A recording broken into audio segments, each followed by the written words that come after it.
So have you ever been giving a speech or a presentation and you felt like you got off track? You're like, how did that happen? Well, that's what we're going to talk about in today's video.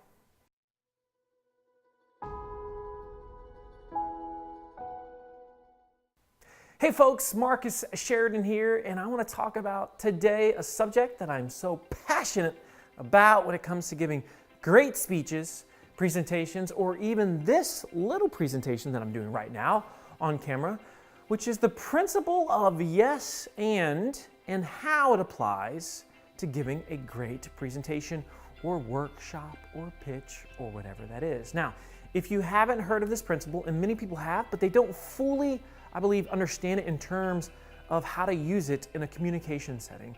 So the principle of yes and comes from the improv world, and it basically means that if somebody says something to you on stage, you say yes and, in other words, you continue the conversation, you build on what the other person just said, and that's what makes improv actors so effective, is because they build on what was just said.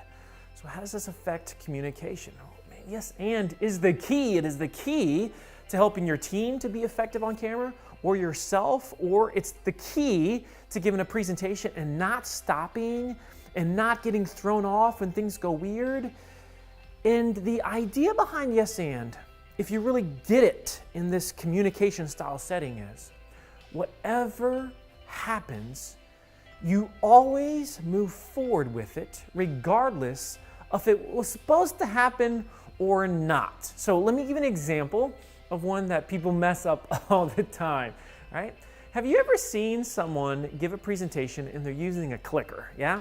And as they're using that clicker, you notice they start to struggle with the clicker. And as soon as they struggle with the clicker, in other words, it's not working, what is the first thing oftentimes the person says?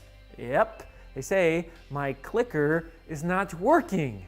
And now, as soon as they start to click again, where do your eyes go as the audience? Yep, they're looking at the clicker. In other words, now the clicker holds the power. That is not yes and. Another simple example of this. You ever been in a situation before when you were giving a presentation, maybe you had a slide deck, and you accidentally skipped a slide?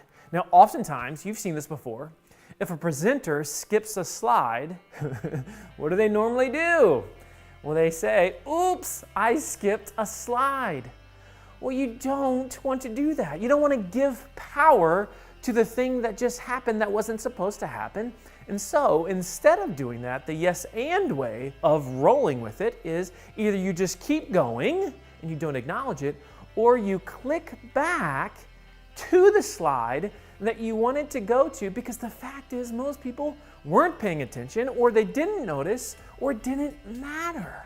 You see, so often we give attention to negative things. So for example, if a cell phone rings, don't give it any attention. Don't even turn. If somebody comes into the room late, don't turn. It gives that person the energy. The energy should be between you and the audience. That is the power of yes and. This is how you can make any situation work for you at any time.